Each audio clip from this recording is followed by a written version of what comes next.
Bonjour à tous, bienvenue dans cette vidéo qui sera peut-être un peu blabla. J'ai pris très peu de notes, moi qui suis super organisée pour les notes, pour les vidéos que je tourne, voici mes notes, voilà. Hein. Donc c'est juste les points différents que je veux aborder. Et on va parler aujourd'hui de l'archétype de la femme sauvage et de son inverse, que je sais pas trop comment appeler, peut-être femme domestiquée, mais je trouve ça tellement péjoratif que j'ai du mal à employer ce terme-là. Donc là, le but pour moi, c'est de parler et de parler notamment de mon vécu à moi.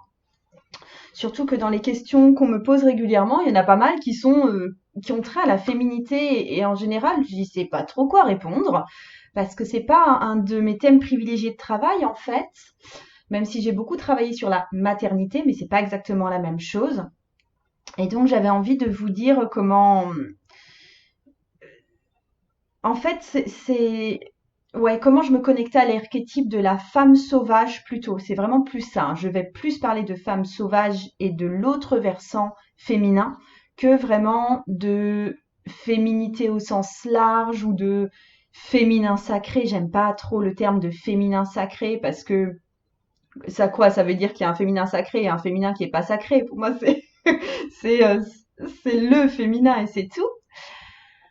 Euh, du coup,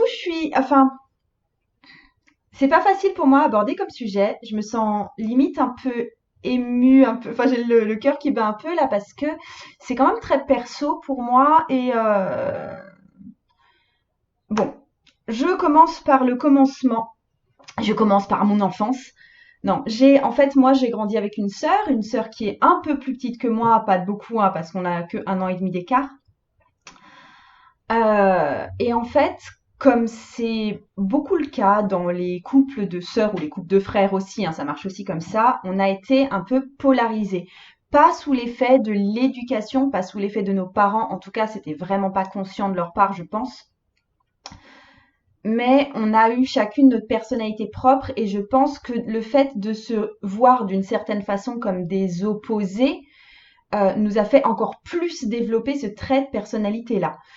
Enfin, on parle souvent de l'archétype en fait de parents qui font en sorte que parmi deux sœurs, par exemple, il y en a une qui est intelligente et l'autre qui est belle, avec tous les trucs assez ingrats que ça suppose, c'est-à-dire que celle qui est belle est obligée d'être belle tout le temps, celle qui est intelligente est obligée d'être intelligente tout le temps, celle qui est intelligente va perpétuellement se sentir peut-être un peu moche, et celle qui est belle va perpétuellement se sentir complètement cruche.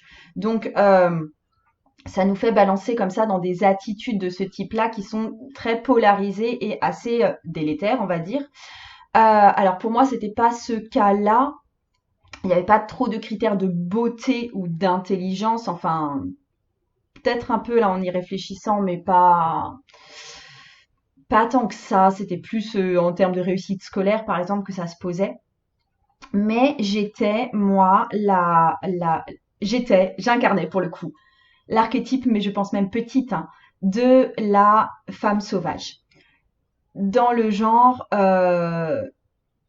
j'étais brune, j'étais très terrienne.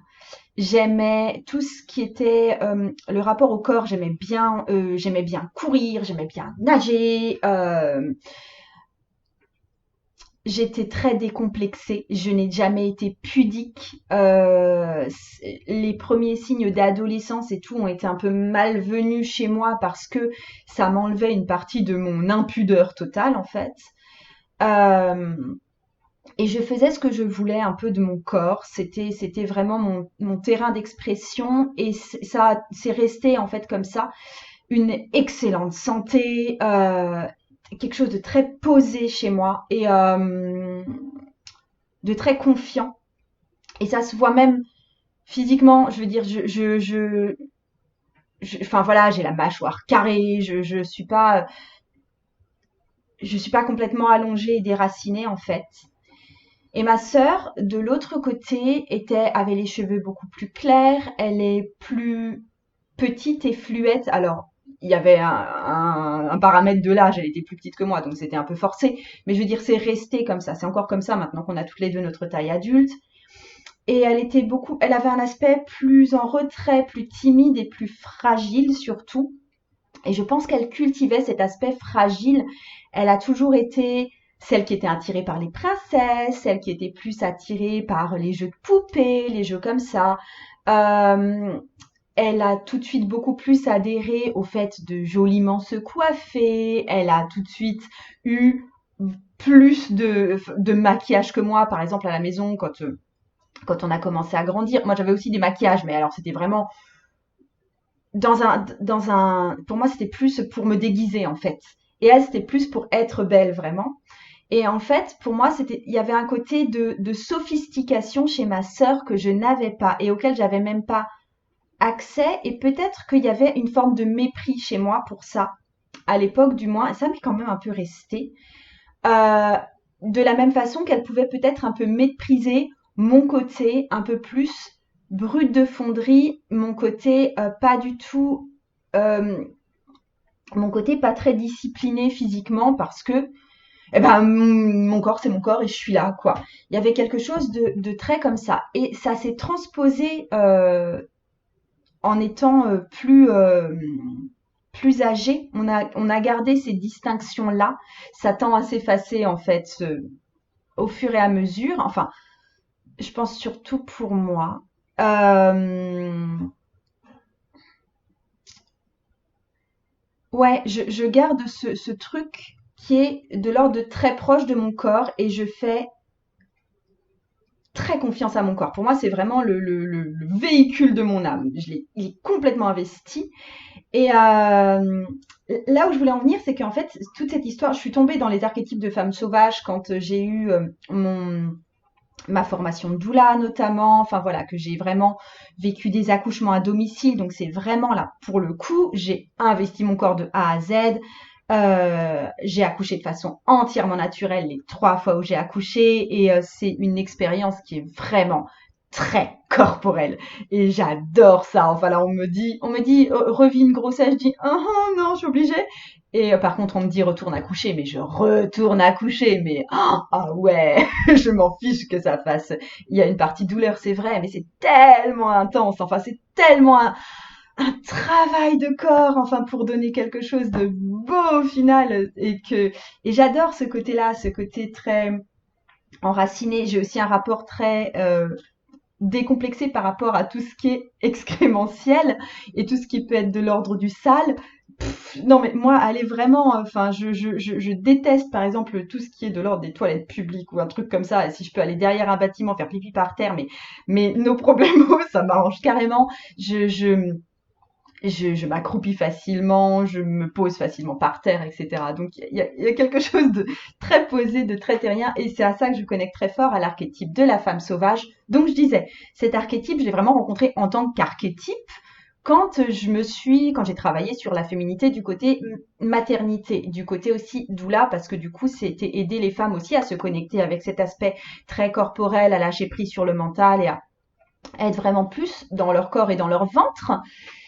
Et j'ai lu Pinkola Estés, Femme qui court avec les loups, des choses comme ça. Et pour moi, c'était vraiment là où j'ai tilté, là où c'était une découverte pour moi, c'était que moi, cet archétype de la femme sauvage, eh ben, j'avais toujours été connectée. Enfin, c'était pas une recherche, c'était pas un travail, c'était comme ça. Et de découvrir que d'autres personnes avaient besoin d'en faire un parcours, de découvrir que c'était un travail pour certaines, ça a été une mais pourquoi elles ne le font donc pas? Enfin, je veux dire, elles les habitent bien dans elles ou un truc comme ça, j'avais du mal à piger en fait le problème que ça pouvait poser. Et en fait, le fait de découvrir que tout d'un coup il y a un archétype qu'on appelle l'archétype de la femme sauvage, ça m'a fait réaliser que en fait il y avait des gens enfin, se rendre compte que quelque chose existe, c'est aussi se rendre compte que pour certaines personnes, ça peut ne pas exister, ou bien c'est dur à atteindre, etc. On vit des fois dans un monde où ça n'existe pas vraiment.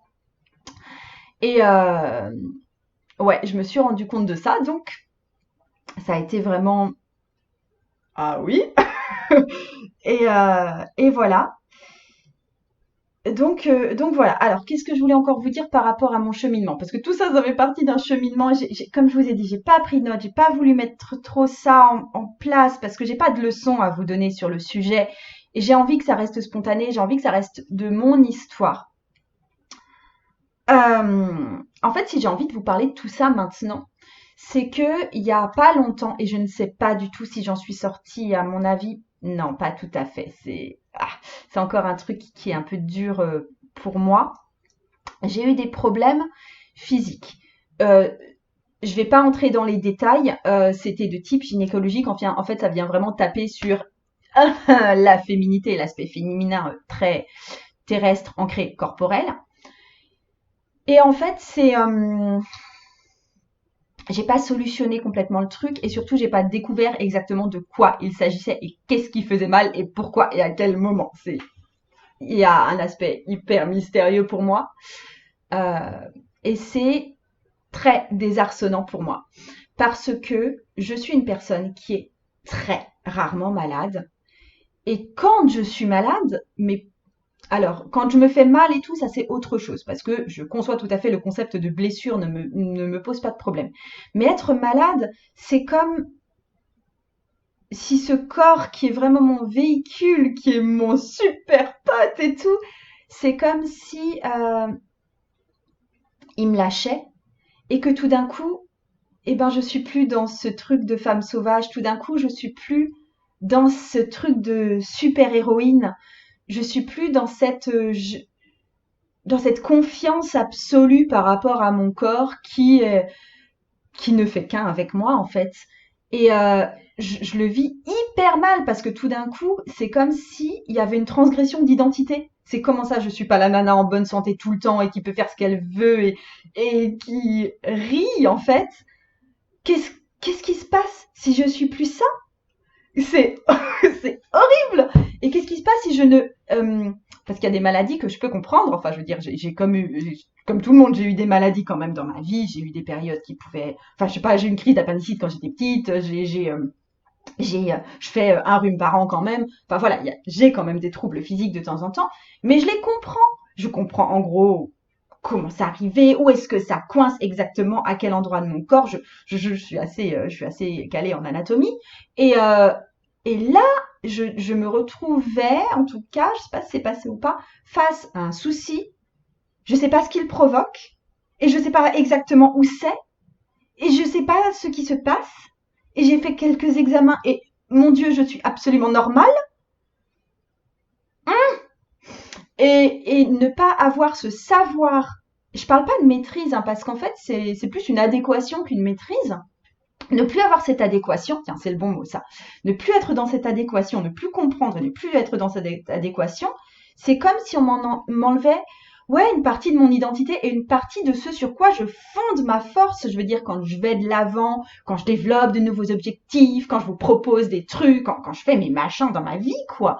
C'est là-dedans que je puis, c'est là-dessus mes racines, c'est mon appui, c'est là où je suis, c'est mes pieds. Et si on m'enlève ça, eh putain, je suis quoi? Donc, et je me dis aussi m'être tellement connectée à ce corps et m'être connectée tellement fort, enfin parce que c'est moi, hein, à cet archétype de la femme sauvage, ça m'enlève aussi d'autres ressources.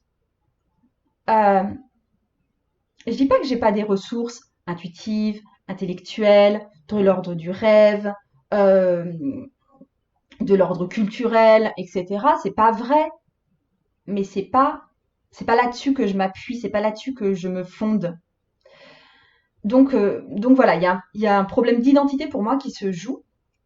Et puis en même temps, en parallèle, ça a été vraiment une démarche ces temps-ci qui s'est jouée avec le développement de mon entreprise et c'est particulièrement fort ici. Euh, c'est d'ailleurs pour ça que vous me voyez porter cette charmante petite blouse qui n'est pas forcément dans mon style et dans mes habitudes normalement. Et c'est pour ça que je suis légèrement maquillée aujourd'hui. Enfin voilà, ça m'arrive de plus en plus souvent de porter, enfin non, ça m'arrive quasi quotidiennement maintenant de porter du maquillage un minimum. C'est que je me mets à renouer aussi avec quelque chose qui appartenait à ma sœur au départ en fait, et qui est d'être une femme peut-être qui a envie d'être plus sophistiquée, qui a pas force, qui a envie d'être un peu plus, effectivement peut-être plus domestiquée culturellement, qui a envie d'être plus valorisée dans son image de femme un peu classe. Voilà. Pas être forcément celle qui va s'accroupir partout parce que franchement on est vachement plus confortable quand on est accroupi en fait. Il y a quelque chose comme ça chez moi et en fait avec ce développement de mon entreprise ça va de pair en fait, hein. Et du coup avec ce développement de quelque part de ce que je peux représenter socialement, euh, j'ai envie que mon apparence et ma féminité suivent aussi un peu le mouvement et que je me mette à avoir peut-être aussi, que je m'autorise enfin à avoir aussi, non seulement en moi cet archétype de la femme sauvage là avec ses grandes dents et qui court, mais aussi que j'accepte d'atterrir à un archétype de femme plus sophistiquée et plus normée et qui a le droit de recourir à des artifices pour se mettre en valeur. Type une blouse, type des boucles d'oreilles, type du maquillage, etc. Tout ce qui relève des artifices, tout ce qui n'est pas moi quand je me lève toute nue le matin. Et je me rends compte en essayant de cultiver un peu ça que j'y prends un plaisir fou et que c'est vraiment m'autoriser. Je pense que, parce que ça m'est aussi arrivé, il y a eu d'autres passages dans ma vie où j'avais envie de m'habiller de façon un peu plus classe, etc. Enfin voilà, c'est pas la première fois que je me maquille de ma vie, évidemment. Mais peut-être qu'avant, je le vivais plus comme une chose temporaire ou comme une sorte de déguisement, là aussi, comme quand j'étais petite. C'était, ouais, aujourd'hui, je vais faire ça. Aujourd'hui, je vais me vernir les ongles. Aujourd'hui, je vais faire un truc. Et là, j'ai peut-être pas envie que ce soit aujourd'hui, je fais ce truc-là. J'ai peut-être envie de m'autoriser à ce que cet archétype de femme plus sophistiquée fasse réellement partie de ma vie. Que je puisse être aussi ça. Et que je sois, je dirais pas moins femme sauvage, mais que je le sois peut-être plus juste dans mon intimité ou juste dans ce que ça a de porteur pour moi de pouvoir me reposer sur un corps sain et solide. Je me dis aussi que j'ai peut-être besoin de construire ce truc d'être un peu plus sophistiqué parce que justement les fois où mon corps me fait défaut, mais je suis tellement larguée quoi. Et alors que je vois d'autres femmes effectivement qui ont moins qui vivent moins en adéquation avec cette femme sauvage, et je vois des femmes qui sont par exemple qui sont la moitié de l'année, elles ont les sinus pris et du rhume. Et pourtant, elles arrivent à fonctionner normalement dans leur vie. Alors que moi, j'ai le rhume, c'est tellement exceptionnel que je suis en mode ah mais mon Dieu, c'est la fin de ma vie quoi. Et alors que visiblement, il y a des femmes qui arrivent à fonctionner avec un corps défaillant tout en ayant beaucoup de succès dans leur vie sociale, dans leur vie familiale, etc.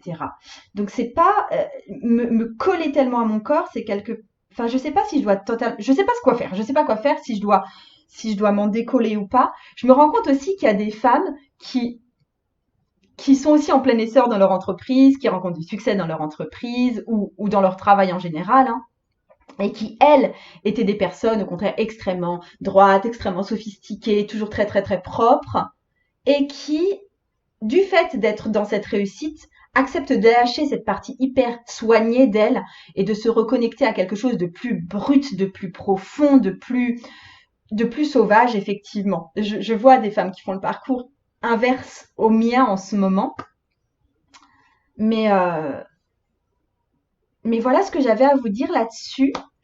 Euh,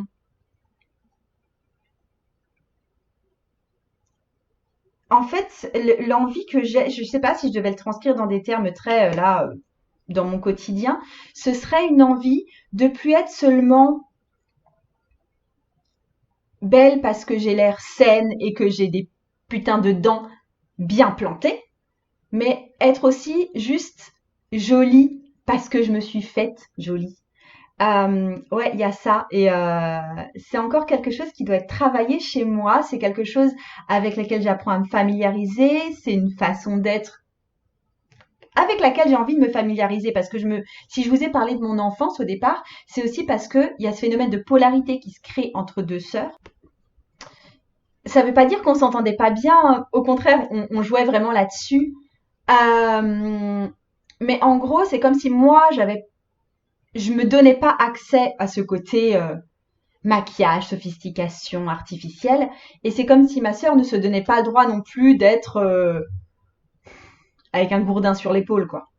C'est comme si elle y avait pas accès, comme si elle y avait pas droit du tout, alors que, alors que non, c'est juste qu'on s'est construit comme ça un peu en opposition, et que actuellement, elle a le droit d'être un peu plus femme des cavernes, quoi, et moi, j'ai le droit d'être un peu plus oulala, oulala. Et c'est chouette comme ça. En fait, j'ai l'impression en tout cas que je rééquilibre, elle le rééquilibre aussi. Hein. Je pense pas j'en ai pas parlé en fait, donc je pense pas qu'elle l'a vécu de la même façon, qu'elle l'a conscientisé de la même façon. Ce serait intéressant qu'on en parle d'ailleurs. Et, euh, et donc voilà. Donc voilà. Je pense que j'ai fini de dire ce que j'avais à vous dire. C'était absolument brouillon, c'était absolument du blabla. Ça m'a fait beaucoup de bien de vous parler, j'avoue. Ça faisait un moment que j'avais envie aussi d'aborder des choses un petit peu plus personnelles, peut-être. Euh, Dites-moi où vous en êtes, parce que ça m'intéresse. Ah oui, attends, j'ai même pas fait le lien avec le tarot, je n'ai même pas emmené de jeu de tarot là à côté de moi. Mais en gros, pour moi, cet archétype un peu de femme sauvage et de femme avec une certaine sensualité, avec un gros rapport au corps, avec accès à une certaine forme d'abondance, c'est l'impératrice. Et je me sens comme l'impératrice. Et j'ai tout de suite, dès que j'ai basculé dans le monde du tarot, mais l'impératrice, c'était ah, c'est moi l'impératrice. Et je sais que la plupart des lectrices de tarot se retrouvent plus dans la grande prêtresse, qui est une carte magnifique, qui est une carte formidable, mais à laquelle, enfin, j'aime beaucoup, hein, j'ai pas de problème avec elle, mais d'emblée, je m'y reconnais pas de cette nana qui est froide, qui est sur son trône, qui est du genre ne m'approchez pas parce que vous allez tâcher mon infinie grandeur. Moi, je suis pas dans le genre vous allez tâcher mon infinie grandeur.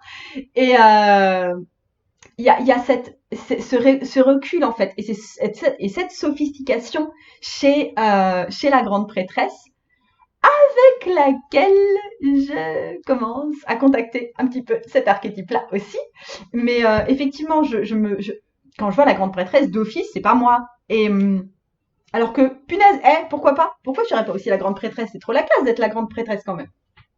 Donc non, voilà, ça c'était pour le petit parallèle avec le tarot.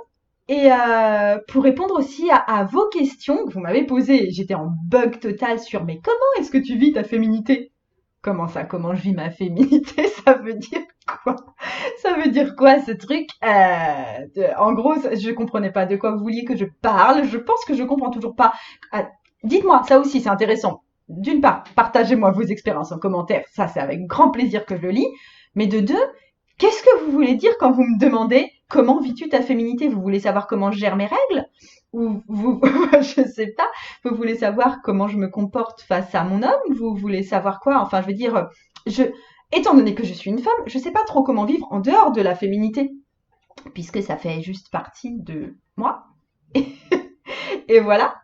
Euh, ouais, je vous fais d'énormes bisous.